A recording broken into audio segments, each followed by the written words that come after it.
So I'm live with Liv. I'll let her introduce herself. We're at North High School. Maybe tell them like what grades you work with and where you're from, and then we'll get started. Okay, hi everyone, my name is Olivia. My students know me as Miss Liv, and here at North High School, I work just with a main focus on the freshmen, but of course, like, we serve the whole school, we serve every student who needs help with anything, but my focus is on freshmen in social studies, and I work with them in a geography class, and I also got to co-coach girls swim team this year, and worked really hard with another team member to bring back unified sports, which is Special Olympics here at North. So we just started our soccer season, which is awesome. So yeah. Cool. And I mean, I know where you're from, but do you want to tell them where you're from in Colorado and like all that stuff and where you went to school? Yeah, so I am a Denver native. I grew up literally blocks away from the school that I serve, which is right outside the city, kind of northwest Denver. And I went to school also at an inner city school called Denver Center for International Studies, and I swam for the high school down the block from that school called West. And I went to school up in Fort Collins, got a degree in Spanish and International Studies, and then I've circled back and back in my home neighborhood serving, and just it's a great experience. And I'm from here as well. I'm from Arvada, so it's, again, northwest Denver, super close to where we are right now. And I went to school at CU Boulder, so that's a rivalry, but it's all right. It's fine. We know you're here. So we're here to talk about Denver. So if you have questions about anything specific, let us know. One person did reply on Instagram about stuff they wanted to hear about, but this is for you, so let us know what you're interested in. Otherwise, it's just what we like and we think we're cool, but we don't know what you like. So first, let's do, like, if you had a day in Denver, what are like the big things you would maybe try to hit or like check off your list? I think in the city, really fun places to check out are just kind of exploring up and down Colfax, that's the longest running street in America, I think, and there's just really cool, like, you go 10 blocks north and it's a totally different neighborhood than if you go 10 blocks south, or whatever. It's really cool. Lots of great concert venues along Colfax, great food, and a lot of old, like, mom and pop style diners and eateries and cafes. But if you're looking for more outdoorsy kind of stuff, definitely hit up Rocky Mountain National Park.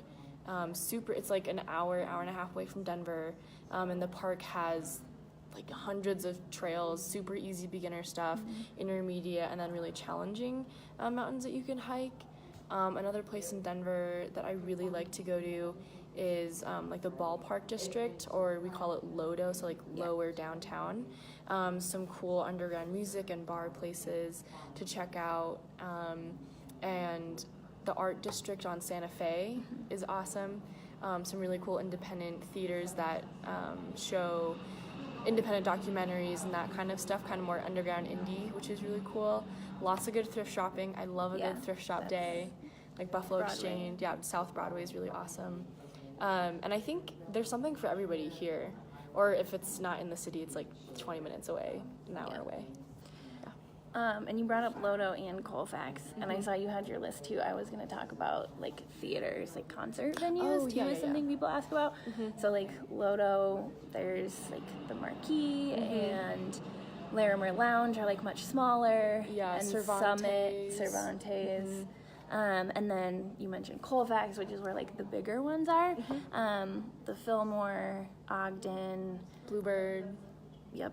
Yeah. Bluebird's a little smaller, so I'd say the big ones are like Ogden and Fillmore, if that means anything to people when you're looking. What is your favorite, though? That was my question for you. Oh, okay. I have favorites, and I know what I don't like, but I really love the Bluebird Theater, and I think it's only because that's where all my artists go to, so I like it because they're there. But I really like the Marquee Theater, which is in the like Ballpark District. They have a pizza shop next door. That's what I was gonna say too. And I like Marquee for the pizza. Yeah, so you can like get a big giant slice of pizza while you're waiting to get into the venue. It's really intimate. It's really small.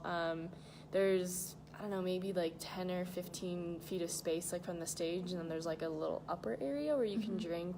So you can be like as intimate or like far away as you want to be. It's really nice. And I like the Ogden, but the Fillmore is not my favorite. like But the the Fillmore? Fillmore is huge, so Oh yeah, it is. it's Fillmore's, just like yeah. really flat. But if you have questions about any of those, let us know. But that way you've kind of heard the names, and then the big artists come to the Pepsi Center, and that's where Yeah, Pepsi Center and First Bank. Red yeah. Rocks. First Bank is not quite in town. That's north. So if you're looking at something there, no, you'd need transportation. So I think it's Broomfield, right? Yeah, Yeah. yeah, just up the highway. And Red Rocks is the picture on the website that your list of stuff to do Yeah. is on. So you can also just go to Red Rocks. You don't have to go to a show. And so I like taking people there when they visit, because if you go in the morning before the shows happen, you can just walk around and it's like beautiful views. You can see Denver. Some people run the stairs. I'm not one of those No, people. me either. They do yoga in the summer. Yeah, they do yoga. And then in the On winter. movies, Yeah, film they on the do. rocks. And in the winter, they have a festival called Winter on the Rocks, and they bring in a bunch of like cool headliners. I haven't gone in years, but it's fun. It's cold, but it's fun. Yeah. So that's one thing to check out. And then, what did I say? Coffee shops was something we were going to talk about too. I like St. Mark's, and you like that one too. Yeah, St. Mark's is really cute, very artsy. In the summer, there's like a patio area that you can go hang out in, and it's in like an old garage. So it's got that really like homey, I guess, like, I don't know, it's actually pretty hipster, I think, but I really like it. It's cozy. And then some other places that I really like. Drip by the office gives a discount for City Year. So that's one to check out too. That's on Lincoln Broadway. Yes. I think it's on Lincoln. It's right by the office. So. And there's coffee shops everywhere, like on every corner. It's just a matter of finding one that's close to you. Maybe some coffee shops like have live shows for you guys, like poetry or music. I know the Mercury Cafe, which is right downtown, like South Platte River area, by REI too. They do poetry nights. They bring in live musicians. It's really cool. There's also, oh my gosh, what is it called? What is that jazz bar? Dazzle is really cool. Oh. You can have dinner and drinks and go Is to. Dazzle still open? Yeah, Dazzle's open. It's on. They moved. They moved. I thought they closed. Yeah, no, Well, they great. moved. They're open. Cool. So Dazzle's a jazz bar if you're into that. And oh my gosh, I think that's all I can think of off the top of my head. There is a really cool list on the CUI Denver website that we uploaded. So if you go to Living in Denver, there's a tab that has everything we're talking about, but this is a space to ask questions about it too. Yeah, the area by REI is neat, by the Platte, and then we talked about Lodo, which is lower downtown. I say Sobro, but now people say Sobo. What's that? No. So South Broadway, where we talked about Oh, like we thrift just call shops it and stuff, South there's Broadway. also a lot of, oh really? Yeah, we just call it South Oh, Broadway. I say Sobro, but I guess maybe that's old. That place also has like a lot of bars and things to do, and what's the bowling thingy? Oh, there's I don't- Punch Bowl Punch Social. Bowl, yes. And then Punch Bowl Social. there's One Up. It's an arcade place called One Up, and there's one in Lakewood, I think, and then one Two in Up down. is on, or is it downtown? I Should be think on they're both Colfax. called One Up. Okay. But there's one right downtown by Union Station. Also, Union Station is super cool. Good shopping, The good one ice on cream. Colfax is Two Up, and that one has a concert venue in it. Oh, I didn't know that. Yeah. So Learn there's, something every but day. One Up, yeah, I mean, they're all the same, like, thing. So One Up is cool, too, because there's lots of games. And that's getting closer to Rhino, which is another neighborhood. Rhino has, like, a lot of breweries. There's a winery and a cider place. What else is near Rhino? There's lots of, like, murals and art there. Yes, it's always and the Expo changing. Center has some, like, craft fairs sometimes and other, like, events and festivals.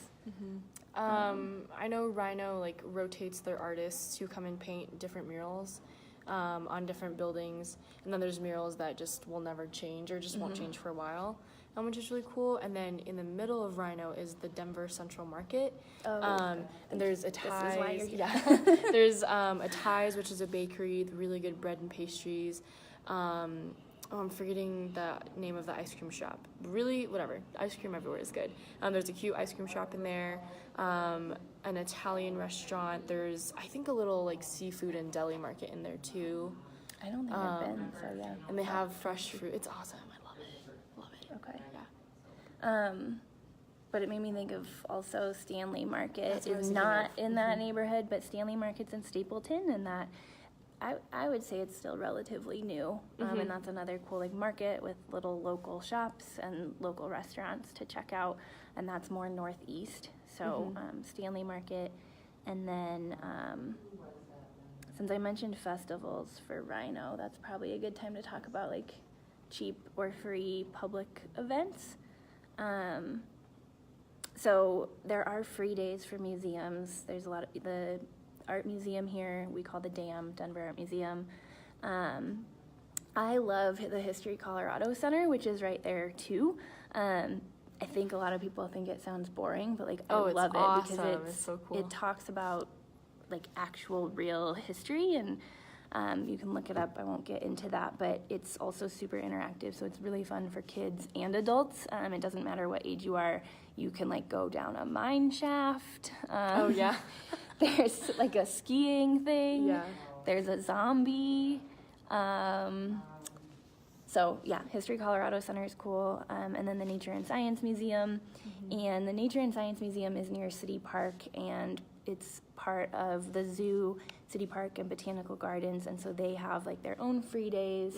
And do you want to talk about the food stamps getting you cheap admission? Or? Yeah. Okay. So when you guys start City, or when you like start doing your onboarding at BTA, or what do you call it? Yeah. Yeah, BTA. Registration. So like the yeah. 2 weeks of training that we do together, City or Denver is gonna help you get your food. I guess it's SNAP benefits. Yeah. And so we all qualify to get some amount of money at least to help with our food and kind of balance out the stipend that we get. It's really helpful.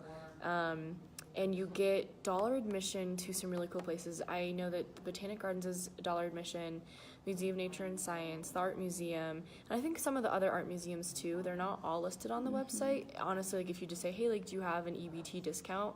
It's worth asking. Yeah. That just EBT, yeah. SNAP, and food stamps are all, we use those interchangeably. Yeah. But yeah, keep going. And then just that excludes events is all. So like if there was a concert there, you'd have to pay for the concert price, but your admission is free, and you can bring up to I think 9 or 10 other people with you for $1 10 each total, I think. as well. So that's like an awesome benefit of that. And you brought up one of the other free things in City Park. Oh yeah.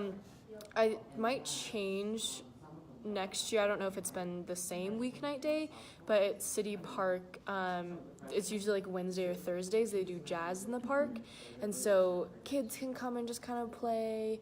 Whoever, like little bands, and then they'll have like 1 or 2 like headlining jazz bands, and there's food trucks. It's really fun. It's just like this big open space, and it's just a great place to gather and meet people and just enjoy some music and food. I'm trying to think of what else.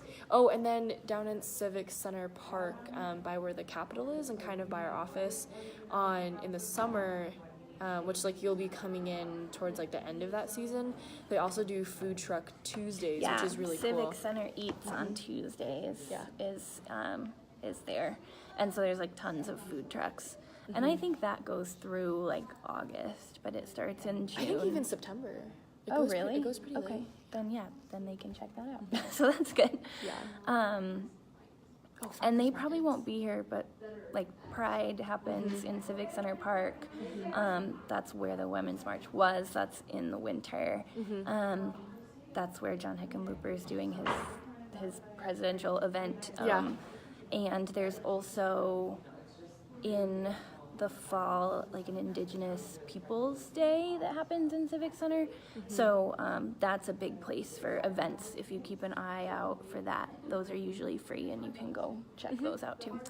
Yeah, and there's no shortage of farmers markets. And your EBT card actually works at some farmers markets. I know the one at Union Station, you can use your food stamps card or your EBT card to pay for fresh fruits and vegetables, and sometimes even other stuff. Like I went to the grocery store yesterday, and my EBT card covered windshield wiper fluid. So you never know. It's worth just bring. Hey, I have an EBT card. Like, can I try swiping it? I didn't know that. That's cool. Yeah, and then there's some places like the bigger locations like Union Station or like some more well-known neighborhoods will do a couple winter farmers markets, but usually it'll be like Saturday or Sunday in the summer. Where are some of the bigger ones? Because there's one on Pearl. Yeah. So do you know where any? You just go to the Union neighborhood. Station? Yes. No, I actually haven't gone to that one. It's too big okay. for me. Okay. I go to there's one in Sunnyside or like the Highlands area, which is right by my school and where I live, and then there's Tennyson Street is a good one. I know, I think Rhino even does some too. It's more like the well-known cities, which you'll get to know when you get here. Wash Park, like the bigger neighborhoods, I think. I'll usually do one. And then one thing that I went to last year, which was really cool, which actually goes to supporting some of our partner schools, is the Sunnyside Music Fest. And so I volunteered there I didn't even know they sponsored the schools that we serve at. But that's a free music and like beer food fest. So there's all kinds of neighborhood stuff. And I just would recommend whatever neighborhood you move into, join that Facebook group page, because they're always posting cool events and whatnot. So Yeah, that's a good idea. I think bookstores was the only other thing. Someone asked about that last year, not this year, but I just love talking about Tattered Cover because it's like a local thing for us. So I think the oldest one now is the one in Lodo. That's what I'm thinking downtown. of too. But the new one on Colfax is super cool because it's an old converted theater. And so they've turned every inch of it into like bookshelves and reading space, like those little like Nooks, but like balcony seats that would be Oh, over those the are stage. nice. Like those are now like reading corners. There's a coffee shop and they do book signings and events there. So Tattered Cover is like a super cool local bookshop, but there's there's Tattered Cover. there's smaller ones too, but Tattered Cover is just awesome. And then there's a couple like record bookshops, like Twist and Shout on Colfax right is next really to it, cool yeah. to check out next to Twist and Shout, or next to Tattered Cover on Colfax. There's all kinds of little bookshops like that. You just have to look for them. I can't think of any off the top of my head. There's a bunch in Cap Hill by the office. Capitol Hill, yeah. So Cap Hill books and stuff like that. But Tattered Cover is just like since it's so big, those are like you can easily spend time there and like have coffee And the that's nice. Denver Public Library is so nice to just explore and just hang out, like recharge. I loved going there in high school, and I still do, just to like recharge, like just looking at all the books. Like, okay, I can read 50 books. I'm going to take 50 books home. It's just really fun, and it's beautiful. It overlooks the city right next to the art museum. And one of our board members works for Denver Public Library now, and so there's like different events and things you can collaborate on them with, and like make sure your kids hear, and like your students hear about events and stuff there. Yeah. Is there anything else? I'm trying to think. I'll just say something about like the cities and towns that are close to Denver. Oh, that's if you a have good a idea. car, or like you make friends with people who have cars, because a lot of us carpool and it's just easier and it's more fun when you hang out in a group. Boulder is a really close town. Lots of cool like hipster stuff. It's a little bit more expensive, but if you have the time to explore it, it's really fun.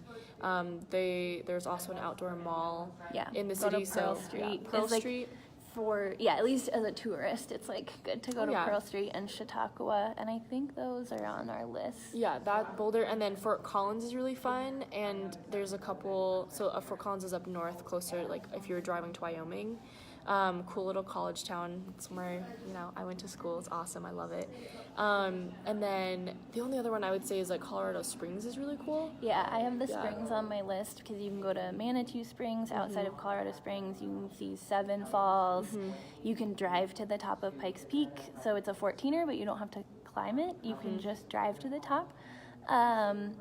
You can drive to the top of Mount Evans too, another 14er, and that's closer to Denver. But the Springs also has Garden of the Gods, and that's like beautiful red rocks and trails, and the Springs is always like a cool day trip to go down there and see. Yeah, I think for the fall. And the Renaissance Festival in the summer is down that way in Larkspur, so Renfest is cool too. Yeah, I love the Renaissance Festival. I get like a turkey leg and cool, a pickle. Yeah, so it's I know some of them travel, but like ours stays there, so it's like a whole town like a that's built out for that, and then they're here every summer. So yeah, and then actually Claire worked at the Renaissance Festival. I love Claire. What didn't she do? So Claire is our coordinator. She's in the virtual orientation video with me, and she was a wench. So if you wanted to go to the Renaissance Festival, you can ask Claire about it. I wish I had that job. I know, it'd be fun. So, and then like one more thing, for mountain towns that I think you should see if you're coming to Colorado, people really love to come see our aspens change colors, like from the yellow to the purple, but it's like super pretty. Aspen, obviously, it's quite a drive. It's like 4 or 5 hours depending on traffic and weather. But there's a beautiful lake and hike that you can do. Maroon Bells is probably the most popular one. It's good skiing too, but again, very expensive. Telluride is nice to visit. Twin Lakes. Telluride's real far away. Just know what you're getting into if you want to visit those, like Telluride, Ouray, Durango, Mesa Verdes down there. The sand dunes. But those are all a lot farther. Yeah, the sand dunes are in Alamosa. I weirdly love Alamosa, but. And then Pueblo, you can see the ruins of the indigenous. Oh, are there? That makes sense that it would be in down Pueblo. In Pueblo. Yeah. Pueblo is kind of reinvigorating their economy. There's not a ton down there, but their downtown is kind of up and coming. So Pueblo's south of the Springs. And then for mountain towns that are closer, you could go to Georgetown. Georgetown's super close. Idaho Springs, although there's not a ton there, but there's like hikes near there, and so there's restaurants. Yeah, Estes Park. Netherland has Frozen Dead Guy Days, which are those coming up? Yeah. I think they're soon. So those are closer, but then I was going to say BV, it's Buena Vista, so don't say it wrong to people that live there. It's Buna for them, but Buena Vista. That's a lie. No, it's not. Who told you that? Have you been there? No. If you talk to somebody there, those are like great hop-off points. Buena Vista, and Leadville are near a lot of 14ers, and so they're like hop-off points for like the big mountains. And like Leadville has the highest bookstore in America. It's like they have the highest every kind of store in America because it's, I think, the highest incorporated town or something. Yeah. So there's like little mountain towns out there that have just like shops and restaurants, and those are more like 3-ish hours away instead of like 7. So, and Steamboat Springs. The only other thing I remembered I was going to talk about was skiing. Like I don't really go. Most Coloradans I know don't really go. What? Yeah. You don't hang out with the right Colorado I know, people. but I'm from Arvada. None of us went, so. But if you want to, the close ones are like Loveland and why am I drawing a blank on the Boulder one? Keystone. Oh, Boulder, Eldora? Yes, Eldora and Loveland are cheap and super close, and then the big ones was what you were about to jump into. So one thing, if you're like dying to get on the mountain, like you're gonna want to go up like 2 or 3 times, this pass will pay for itself. It's the Epic Pass, and that covers like our big mountains like Keystone, Copper, oh my gosh, Winter Park usually, or some combination of like the bigger, more popular. A-Basin. A-Basin, Loveland. and like it pays for itself in 2 or 3 trips, because a day of skiing is about like anywhere from $120 to like $200 with rentals and gas and whatever. So if you think you're gonna go at least twice, I would just get a pass. And then you can also take friends with you at a discounted price. Like your friends will get a discounted lift ticket price if they go with you if you have a pass. So that's kind of like a little money saver. Yeah, that's good to know. That's why Olivia is doing this video, because I did not know that. So, any other burning ones? Otherwise, people can comment on the video if you still want to ask us stuff that we didn't cover, or maybe we talked about it a little and you want to know more. I'll probably have you join the Facebook group so you could reply to them. But are we done? Or did we miss anything? I think those are the biggest things I can think of, unless anyone else has any questions. So, okay. Yeah. Thank you, and thank you for hosting this, Liv. So I learned a lot too. So let us know if you have questions. Bye.